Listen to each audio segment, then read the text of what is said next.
Jamaica, yeah, Jamaica special dry. Exactly. It also says in the title. But it feels like sometimes people confuse. I mean, you can get the sort of the sense of sweetness on the palate, but because you have these sort of chocolately notes and that. You're right, but and still vanilla the liquid, notes and vanilla. so on. Absolutely, still the liquid is dry, but it's just.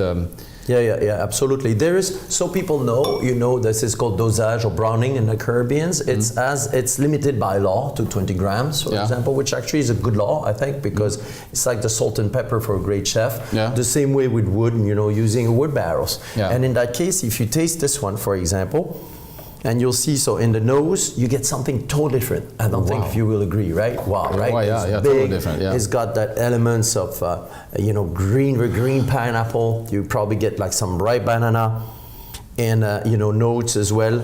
And that's really Jamaican. The way the fermentation is made, I can give you a few elements on this. What gives much longer fermentations. What happened during fermentation? How you promote this as a master distiller? It's done at the fermenting time. Yeah. So your raw materials being molasses, you ferment. And you ferment longer. So what happens after the first fermentation? Remember fermentation, so everybody knows. You use something sweet, so like grape juice. You make wine with fermentation. Fermentation, you use yeast, the little guys, one cell, and they transform the sugar into alcohol and flavors. And flavors. Yeah. They create a lot of flavors. Yeah. And so what happens is that people know now that depending on the yeast type that you choose, you're going to promote or create different flavors, more importantly. Yeah. So in Jamaica, what happens there, you make your fermentation go longer. And you have certain elements that are actually small guys, also one cell bacteria that actually take and feed off the alcohol. They love the alcohol and acid. And they feed all of this and they create what we call esters. And esters are all these beautiful fruit notes. Yeah. And these fruit notes are like quite, intense, that you get them really straightforward. Yeah. They create a bit of a dry feel on the palate, and I wanted to really showcase this as really a true, on an expression and stress that particular elements. When I created this rum. I really get the banana that you talk about. We have a sort of a candy in Sweden we call skum banan. It's like I don't know how you call it. Skum banan. Skum banan. It's like it's really I get that sort of a. I have to remember it in my next tasting notes. This is skum banan. You see what I mean, right? And these are specific esters. What you remember when you talked to me when I fell in love with rum is, is these cultures that you get. This is hundreds of years of trial and error to be able to create this type of rums. So, but this is. I mean, I know that you when you created this rum, the part of the dream was to just do a 100% pot still Jamaican. So I mean, do you think that this is a typical Jamaican rum? Well, it's a great point you're making. Thank you, by the way. Different cultures, the apparatus to distill. What do you do when you distill? You warm something, which is a wine made in that case of cane. Sugar cane, and then molasses, and then you evaporate the aromas. Yeah. Now, when you make cognac, it's the same way, right? Cognac is the spirit of wine that you evaporate. So you evaporate, and that's a very traditional way. That's a pot still. Yeah.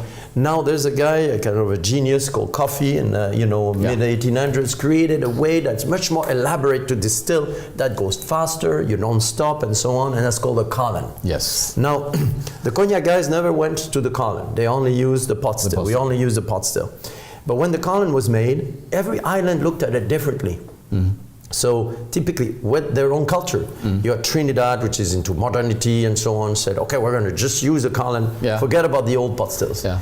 And Barbados, which is conservative but very educated, and said, we're going to buy the column, but we're going to keep the pot stills. Yeah, and so they created the balance with the two. That's what we experienced. Yeah. And Jamaica resisted the column for over 100 years. Now there's some Jamaicans using a blend of the two. But to me, and I say that respectfully, obviously to the others, but to me, really a true Jamaican is 100% pot still rum. Yeah. So really full-bodied, quite intense. And that would be, you know, my inspiration to this would have been a beautiful Jamaican rum somebody would have been sipping the late 1800s, early 20th century, when people were looking for that type of intensity, sophistication, you know, kind of ripe fruits, elements of dryness. So that was my goal.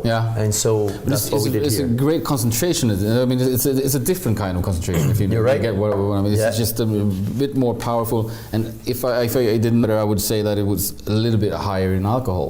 You're right. You feel more of that intensity. It's more straight up sort of. It is a little bit, by the way. But again, because I wanted to showcase this element of intensity. So, and typically when you have a rum like this that works on more extreme aromatics, you know, I love it straight. Again, I have a daughter, Ariane, who loves it on a big piece of ice, for example. But if you, typically, a rum like this, if you use, for example, like a beautiful artisanal ginger beer, it really will stand up to it totally because of this intensity. Bartenders, you love using it because these flavors, because they are so aromatic, will never be drawn by a cocktail. And again, a great sipper. So what we're doing today, I always encourage people to do, you know, that's the beauty of rum, when you can actually have them side by side and go back. It's always you can fun. hop back to your rum. Also, everybody should know, you know, when you drink a spirit, if it's a great quality, it will continue evolve in your glass.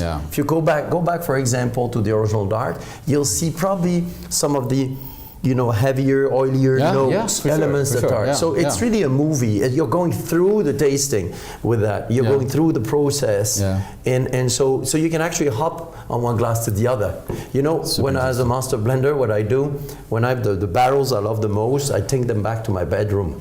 And I get these glasses and I get to do my little tasting when I read. I read a lot, I do a lot of research, and so it's beautiful. And there, you put them on your nightstand, they're going to continue evolving, and you can hop from one glass to the other. Lovely. You know, my wife always says, you got to clean up your glasses.